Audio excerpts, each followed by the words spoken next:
Okay, everyone, welcome back here to another episode of this NHL 26 franchise mode featuring the Vancouver Canucks. We are where we left off in the previous episode with our awful ending to our playoffs with our 7-2 loss in Game 6 against the Oilers. Obviously, Thatcher Demko went out with an injury.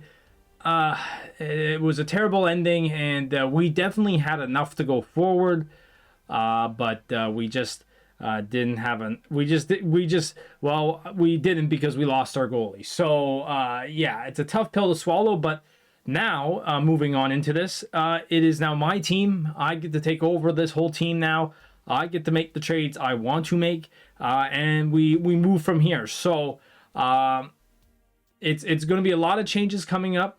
Obviously, we're going to go through this off season. We're going to go through free agency, see what we have to do, change things up the way that we might want to.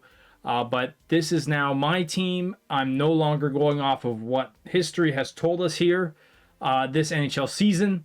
This is now my team for the future. So what's going to happen in this video? As I mentioned, we're going to go through the offseason. Obviously, one thing is we're going to have to do all our offseason focuses. I will spend a lot of time of that just at the start of this video, just making sure everyone has an off-season focus. That could increase players' attributes. That could maybe get some X factors involved. So we're going to be doing a bit of that. Also, I'll just be kind of looking over some of the players that might and might not have a place on this team going forward. Obviously, our lines weren't perfect. And I have, a strategy of what to do to make them better.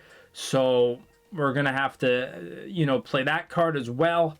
We also are going to do the draft. That's a big factor. Obviously, our draft class has kind of been skewed this season because I messed up the scout placements. If you've watched episode 1, But other than that, there's not much else really to go over. So without further ado, it's now time to start this off season for season 1, I guess. So let's get right on into it with picking the offseason focuses for certain players. So there you go. So we have all the offseason focuses now. Obviously, I don't think they're all perfect. I probably could have looked at the lineup a bit better and looked at certain players. And I know we haven't moved anywhere from the playoffs, but we're just going to leave it as is. When I look at this lineup, I got to bring out my piece of paper here that I have for this. Obviously, I look at that fourth line, and that fourth line is definitely major. So I move my microphone. Being a -1 is not very pretty looking, and Lekkerimäki is kind of just in the wrong spot because you could play him on that third line, and that could work out. A key factor for those who do not know from franchise mode, I find a key factor is having X factors. If you have a player that has X factors, that's pretty good. Now, what I found when I did my test run of franchise mode before I did this series is X factors are kind of hard to come by in the later rounds of draft classes, or not later rounds, but just in later draft classes. I know I can change the settings, but I find they do come harder to come by. And for our team to only have one defenseman with one of them and only 2 lines and a player with them, it is kind of hard. I know our goalie has one, which is great, but we really do probably need to look at getting more bottom 6 guys with X factors, and that could come with trades throughout the season. So that's what our goal is going forward here. And I know that might suck by trading off Zeke Buinum again, but we might have to, simply because he doesn't have an X factor, and having Jonathan Lekkerimäki have one, that's really big. We kind of need to have him get better and be better, so we know what's going to go on from here. So we'll see who is in the Cup final at this point. Wow, Edmonton-Toronto Cup final. I mean, if this happened in real life, Canada would explode. Number one, because, well, I think it's pretty obvious. We've not had a Canadian Cup winner since '93. Would also be the Leafs, which would be nuts in the first place, and the Oilers, who are, in the last half century have been one of the best teams in Canadian history. So that would be a really, really good Stanley Cup final. But man, Leon Draisaitl, 33 points in 18 games. That is nuts. That is nuts. Actually, I want to see. They play Minnesota. So Minnesota, by the way, we have their first round pick. So Minnesota would be that pick's gonna be a bottom 4. Although sometimes the draft just never it's not really clear on what goes on there. So let's see. So maybe we could just sim through each day, just see how it goes. I think we're all okay here. There's nothing crazy to really look at. We'll just wait for we'll look at the draft class a bit more once we go through this. But let's just see how the Stanley Cup final plays out. So Oilers win game 1. Okay, 3-0. Oilers win game 1, 3-0. Game 2 goes to the Oilers. It's a 3-2 victory. I see it up there. I'll go check it out. We'll go through the first 4 games, see how it all goes. Game 3 goes to the Leafs, a 5-0. So we've had multiple shutouts here in this Stanley Cup final. Very interesting stuff. Game 4, the Leafs tie it. Yes, they do. It's another shutout. So multiple shutouts here. So, we're in June, I guess. So I have to go. Oh, for God's sakes. So game 1 was 3-0 Oilers. They scored all 3 goals in the first period, and that was it. Wow. Shut the door. Okay, not bad. But then they won 3-2. Went to the third period. This time the Leafs scored early, but then the Oilers scored early in the second and early in the third. Wow. Very interesting stuff. One thing I have not seen, though, in these first 2 games is not many McDavid and Draisaitl stuff.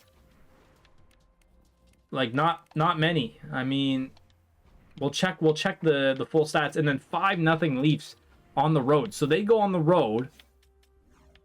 Oilers get 1 penalty, and yet they don't score. Wow. So that's just pure domination from the Leafs. What is the shot summary?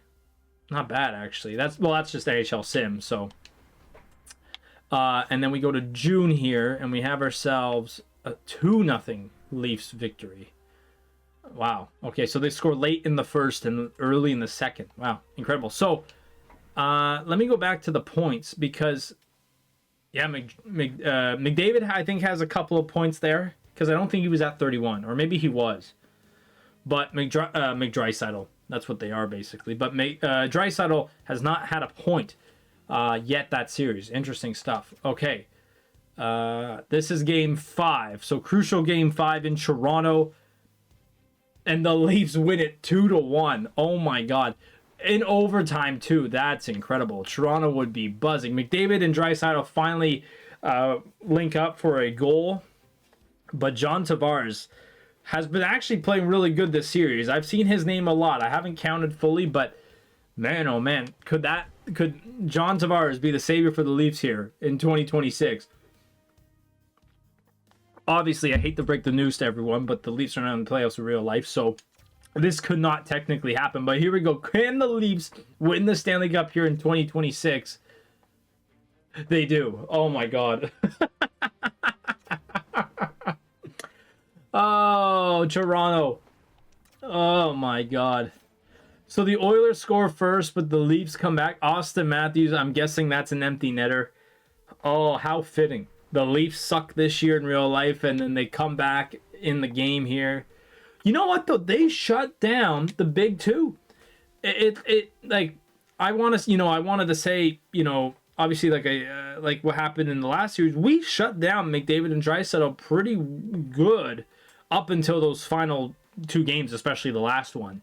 But we shut them down pretty good, but the Leafs nailed it. They gave Draisaitl in a 6-game series only 1 point. 1 point in a 6-game series. And I think McDavid only had 4, if I can remember correctly. So that is just astonishing from the Leafs. That is a well-defended team. I think the best thing now for us to do is just really sim to the draft. See what overall happens here. There's not much to really look at. The Islanders get the first overall pick once again. Oh my God. So they're going to have Matthew Schaefer and whoever's the top pick here. I don't even know who it is because I'm not really paying attention to all that. Who retires? Let's see. So Logan Couture retires. What a sad end to the career for Logan Couture. In real life, it's a tough way to go out. Petrangelo goes. Shea Weber. Shea Weber, Milan Lucic. Did we lose anyone just directly? No. Anyone from goaltending? No. Did we lose any goalies? Jonas Enroth. Oh my god, what a throwback. Jonas Enroth, one of my favorite Buffalo Sabres goalies. Because he was so bad. You knew you're going to win. Although he had pretty good stats. That's pretty good stats from Enroth right there. I'm not going to lie. Okay. So let's see what's up. So coach retirement. So we're looking at Abbotsford, but we lose no one. Abbotsford.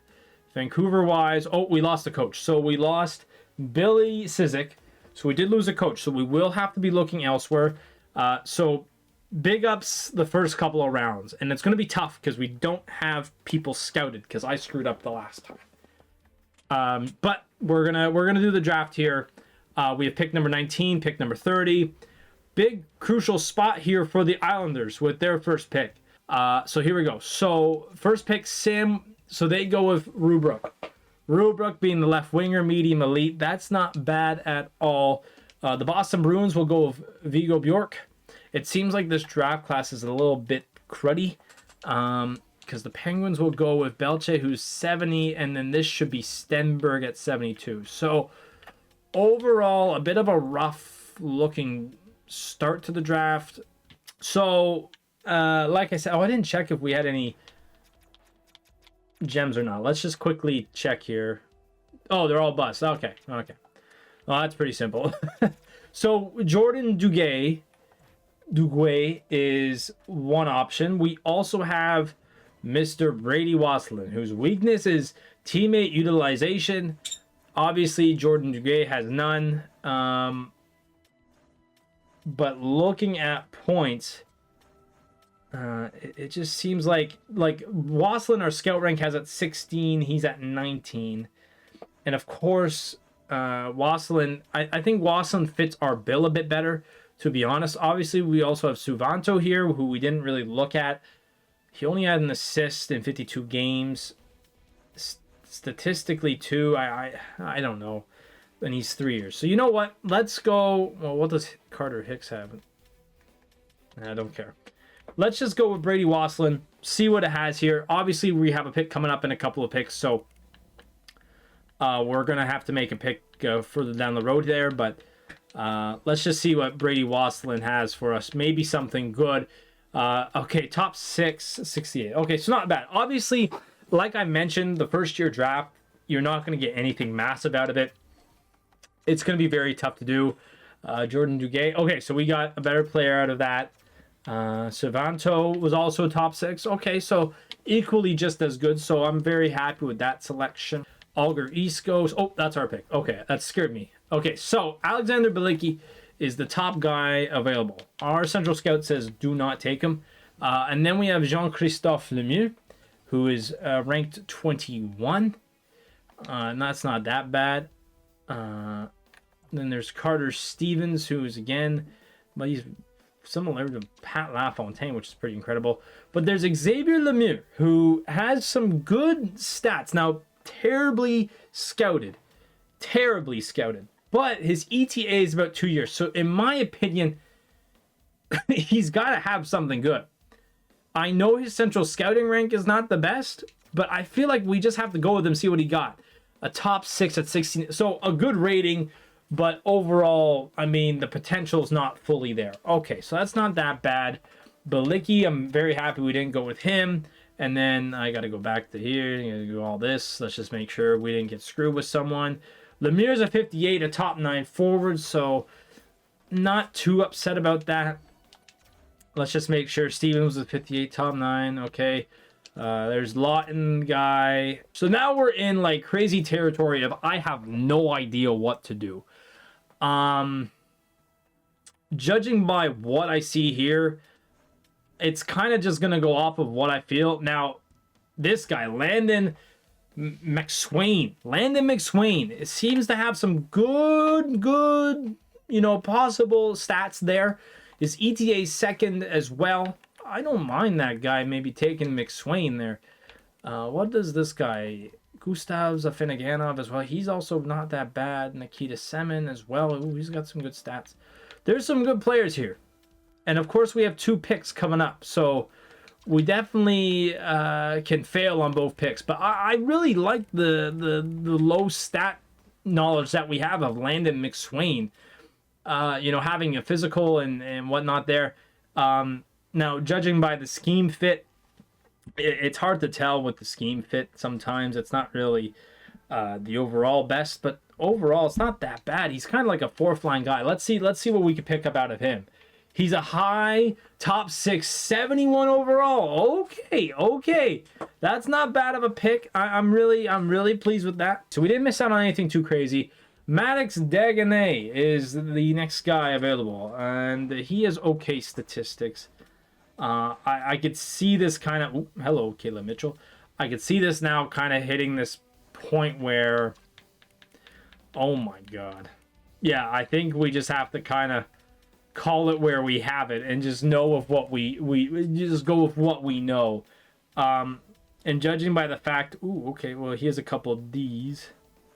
But he's all C's. So let's just go with Maddox. I know it's probably not going to be a good pick, but we just have to make it. He's a 62. That's not bad. Yeah, okay, whatever. We'll just go to pick the 71 now. Round number 3. This could be where it gets really bad. Maybe not. Carson Dekirk. 5 years. See, this is where I have no idea what anyone is. But Albert Schmitz. Okay. A defenseman. Not that bad. I don't mind that. There's also Jacob Zhu. There's some guys still here that are 3 years, so that's not bad. But let's go with Albert Schmitz or Albert Smits. There's no CH. He's a top 6, 66, not bad. Okay, I'll take that. Ooh, it looks like the Oilers have obtained Schwartz there. That's not bad. Okay, we also have Reed Wolski here. He's a top 4, they said. 4 years, a low top 4. Let me just check other people out just to make sure we're not getting screwed over here. He's a bust. Don't pick him. Flugans has a B-, 2 B's, 2 D's, and 2 C's. 2 B's, 2 D's, and 2 C's. Okay, so I mean, you take Flugans or you take Wolski. They're probably the same player. We also have some goalies here that, I mean, I don't really know if they're all anything or all that. Jonathan Lundin as well. I mean, he's a high starter maybe. See, the goalies here are not very that appetizing to be on. Whoa, hang on. Maybe this guy, Liam Magnuson. I know this might be a long shot, but I'm going to go for here. Liam Magnuson. Okay, well, that was awful. Well, there's our first dud of the series. Now we have no one except for Troy Champion. Now, if I'm a GM, I'm not picking Troy Champion because there's a guy here, Emilio Payat. Oh, he's a low bottom 6. I don't want that. Judging based off of my rules, I'm not really. Is there anyone that's kind of out there that's equally, I mean, champion? Stop with this Champion guy. Maybe I do draft him just to see. Why not? No, but he has terrible stats. I'm not picking him. Jonathan Brown, defensive. Do we need a defense? No, we don't really. We need actually right wingers, to be honest. And guess who's a right winger? Troy Champion. You know what? His name is Champion. We have to pick him. Just see how bad it is. He's a medium top 9. I mean, 51 overall. But you know what? That's not bad. So we go to round number 6. Is this our last pick? I don't know if we have another pick or not. We have a couple of good players with, like, fill-in. Whoa, apparently this guy's good. Jordan Switzer. Okay, I mean, not bad. I mean, let's take him. Let's see what we can get out of him. He's a backup low. Okay, well, I just screwed that one up. Who would the other guy been better? Villain? No. Okay, so I didn't do anything wrong.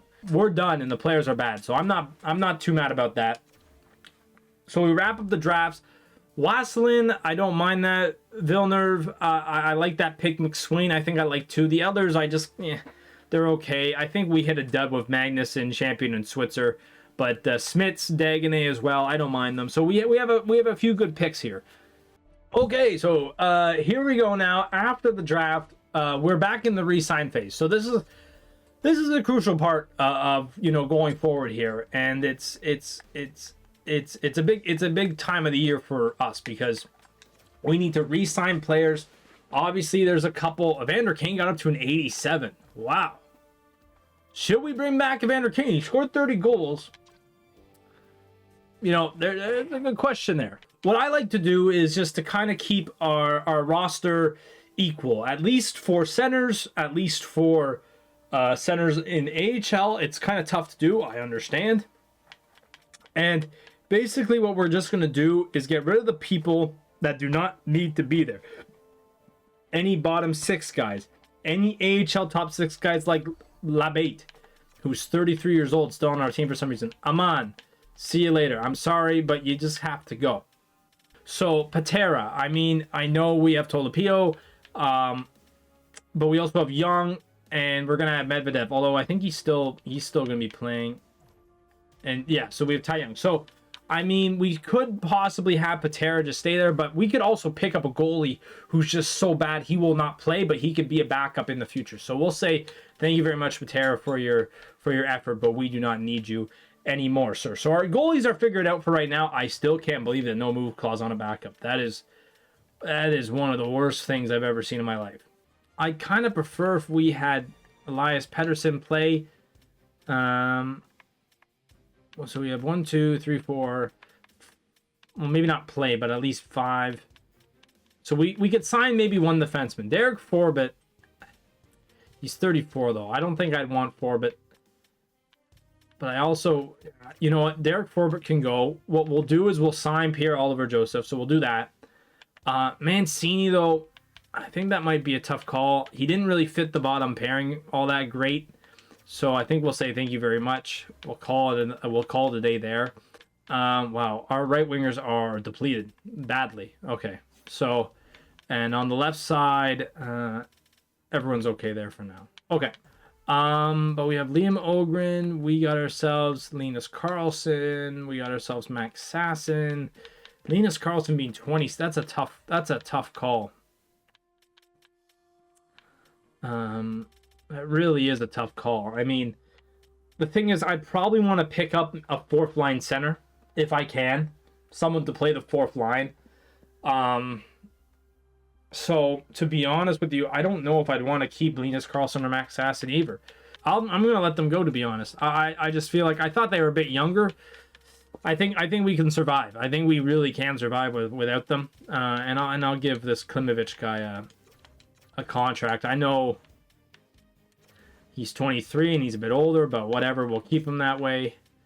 So the big question here is Evander Kane. Obviously, Evander Kane does not want to come back, especially with his age. I understand that. He wants a no-trade clause with 4 teams. $7 million for 2 seasons. That's a tough call. If he can play like he did last year, I don't mind that. We'll do that. We'll just do a 1 year. See what he says. It might be a tough bait for him, especially if it's something that he doesn't want. I just can't 2 years at 34. It's possible. He's 87, so his drop off won't be too big, but I just don't want anything, crazy to happen. So we'll just advance the day, see what he says. He's going to reject the offer. There's something specifically wrong with it. He just feels like he needs to test for agency. You know what? Evander Kane being Evander Kane, I'll just do it. So we'll allow that. We have everyone signed that we can sign. It's going to be a tough call here going to the offseason. Like we also know is that we are down a goalie coach. Oh, great. My favorite coaches to sign in this game. Luckily, though, we have $2 million to work with. So hopefully we're able to sign something good. What's going to be massive about our goalie coaches is the teaching. That's what I kind of read up upon, is the teaching is also the big stat. So, wait, but also, I don't mind that because I think I'll check the NHL goalie coach to see what happens, but I don't mind if we bring up, what's his name? Emiliano Champion. We have Troy Champion. I think it was Troy, right? Trey Champion, and we got Troy Champion. Man, look at us go. Wow. Okay, so not many players want our organization. So one thing is that we want, I'm just going to clear out of the way this goaltending business.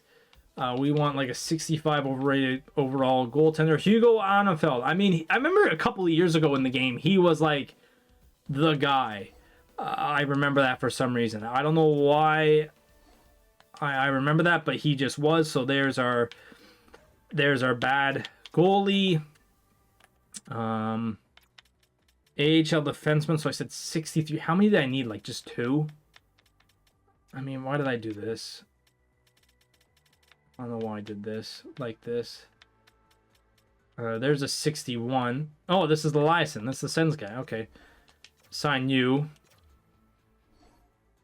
He said, oh, he's in the, oh, what? Oh my God. Did I just really screw that one up? I think I did. Well, I mean, it's not the end of the world if we come to the next season, but I just want to make sure I have 2 guys signed. I screwed this one up. We're over halfway down the list here. And I just want to pick up a bad defenseman. I could literally care less who it is. Connor Walton, welcome to the team. And you are also in the aid. I give up. We're waiting for the free agents to be done. Okay, so next things next is getting a 78 overall rated defenseman just to be the backup of our team. Del Gazo could be good. D pairing 3. All D pairings for Brendan Smith. He's 37, though. I don't like that. Mauvert also could fit in. I don't want a 79. Vinny Hiola, top 4. Maybe I do go with that Mauvert guy just because he's all D pairings. I know it's not the best move to go with there. But I will offer you a contract, sir. You accept our offer? Okay, good. So we have that done. We have the goaltending thing done. Looking at centerman. Now, I want a bottom 6 center. That's either a guy who could possibly be like a Boone Jenner. That would be a good pickup. Boone Jenner, I don't mind that. Let's just see if there's anyone else. A big thing will be organization interest as well, obviously. But we're just going to... Jean-Gabriel Pajot would be good, but our scouted people terribly, I guess, this year. Scott Lawton, excuse me, can we please? Thank you. Scott Lawton, okay, that's not... But now we're getting into bad stuff. So maybe we could kind of dip our toes into a little... I wouldn't mind a little Boone Jenner action. Listen, Boone Jenner, he's already got one team interested. Okay. He's a born leader as well. That would be a big key. And he can play on our power play too. 3 years. He's 33. I don't mind that for a guy like Boone Jenner, to be honest with you. 3 years one way.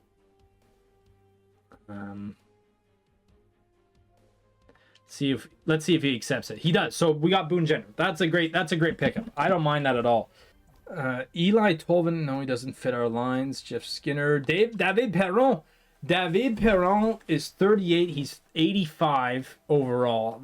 He has an X factor though, which I of course want to look for. He is a 4th line guy. Could also play on the power play. Okay, let's just see if there's anyone else that's kind of out there. Victor Olofsson's a 1st line guy. Jamie Ben's available. That's interesting. Keither Sherwood, who played a big factor for us last season, but he's a top 4 line guy. I'm not really looking for that. Nick Foligno's a 2nd line guy. He's also 38, but he's also a born leader. But I'd rather take him or David Perron over him, to be honest with. I don't mind bringing in David Perron. He's going to be, I mean, hopefully his 80 rating can hold up. The fact that he wants 2 years, though, at 38, that's a bit of a stretch, to be honest with you. I don't really like that. But if we want to move forward with this team, I don't mind paying that. 5.3, though. Okay, whatever. We'll do it. So please accept. He's going to wait a couple days. Okay. I don't really like that he said that, but I'll take it.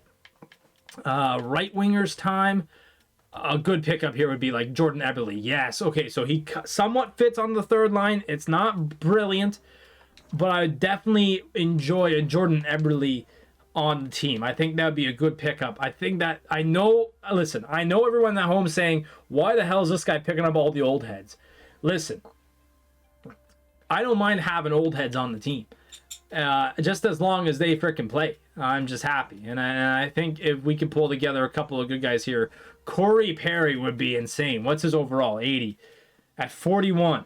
I mean, that's not going to... I don't think that'll sit pretty with many people if I pick Corey Perry up. So I think I might just have to leave Corey Perry out of this.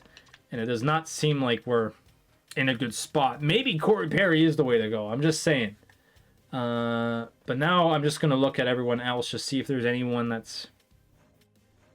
Boys and girls, do I go Corey Perry or not? That's the question here. He kind of could fit on our third line. He's going to play one season. Or should I make a move for Mr. Nick Foligno? You know what? I'm gonna make a push here for Foligno. I'm going to make a push here for Foligno. I know it's an extra left winger, and we're looking for right wingers, but I'd rather push for a guy. So there we go. Okay, so that leaves us, I think, with who we wanted mostly. But we'll just advance the day here, see if we have any more offers. Rangers are trying to get Switzer. I'm not really into all that. See if there's anyone else here on day 2. Again, goalies, no one's really buzzing. Okay, day 3. I'd like to... Okay, so there we go. So there's our goalie coach. That's not bad. The only interesting thing is he's actually highly rated more than our AHL coach. Nick Foligno says yes, right on. David Perron says no, he's looking for a playoff team. Okay, that's not bad. So David Perron is still there. Does Schwartz not have a X Factor? I thought he did. Do we want to take a look at Keith or Sherwood again? Jamie Benn doesn't fit, right? Yeah, no. Just because we know what Kiefer Sherwood can bring. I know Corey Perry's still available, but maybe a Keith Sherwood might be a better pickup. So maybe there's a right winger shortage in this league. I think we've all come to terms with that. There's obviously an issue, and we're having problems here. Even Ryan Lomberg, 79. Is that? Do we even pick up Ryan Lomberg? Like, what do we do there? Like, that's... I don't really like that. Did I screw myself over here? Like, Jaden Schwartz is nice, but like, is it nice enough? You know, let's see. Let's just try and wrap this guy up. Can we possibly do it? Yes, we do. Okay, so we got an extra left winger. It's not the best, but we're gonna have to roll with what we got here. Okay, everyone, here we go. As we're gonna check our lines as I choked on water. I'm dying out here. Okay, not bad. Liam Ogren at 79. That's a surprise. I was not expecting that. Our defense looks solid. Okay. I know Lekermacky can move up, though. Is there a line that he could fit on that increases it, but also doesn't diminish it? I know Hito will not like the 4th line, so we can move him. Okay, that doesn't really do well there. Okay, I mean, let's see, the head coach says this. Who doesn't fit this line? It is Schwartz. So Schwartzy cannot fit that line. He is a top... Whoa, hang on. There we go. We got it. Okay, so Foligno there.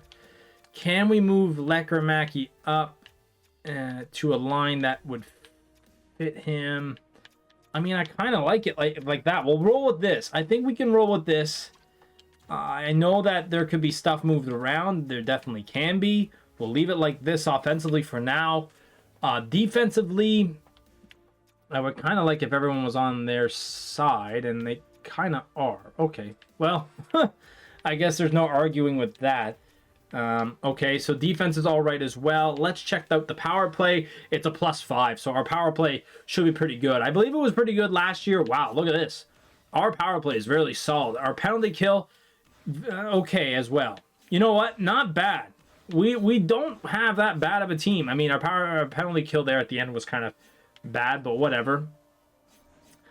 Our extra attacker. So Elias Pettersson, Marco Rossi. I don't mind that. Shootout wise, I don't like when the game puts defensemen in, but I'll take out Roenick right now, and we'll just put in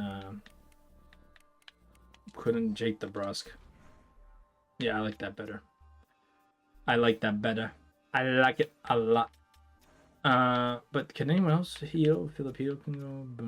Anyways, we have some good players on this team. I think we have a good roster here. I mean, nothing too crazy, but again, not that bad. AHL wise, I mean, again, Braden Coots is probably going to play for us next year, so that's just one thing to look at.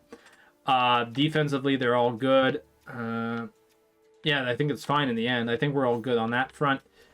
Goaltender wise, we have Torpedo and Scratched. We have NFL. Yeah, that's not bad. That's okay. We'll roll with that. Okay, to end this off, we'll set the captains up.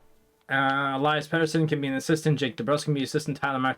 I'm not going to run with a captain. I know we had a captain last time around, but I'm not going to run with one. I'm just going to run with assistants. Simply because in this case of Vancouver Canucks, time and place. I know we just went to the playoffs, but we did lose Quinn Hughes, who was the captain. We'll just roll with an assistant right now. And if we make the playoffs this season, if we do, we are going to pick a captain. I will pick a captain for the playoffs, and that can be decided later. But as of right now, we're just going to roll with 3 alternates, that being Tyler Myers, Jake DeBrusk, and Elias Pettersson. Unless is there someone else that would deserve it more? Obviously, a Jordan Eberle would be big, and maybe a Foligno and Boone Jenner as well. But I just kind of want it to be like this, just because these guys know the franchise. They've been around the franchise the longest. They're good.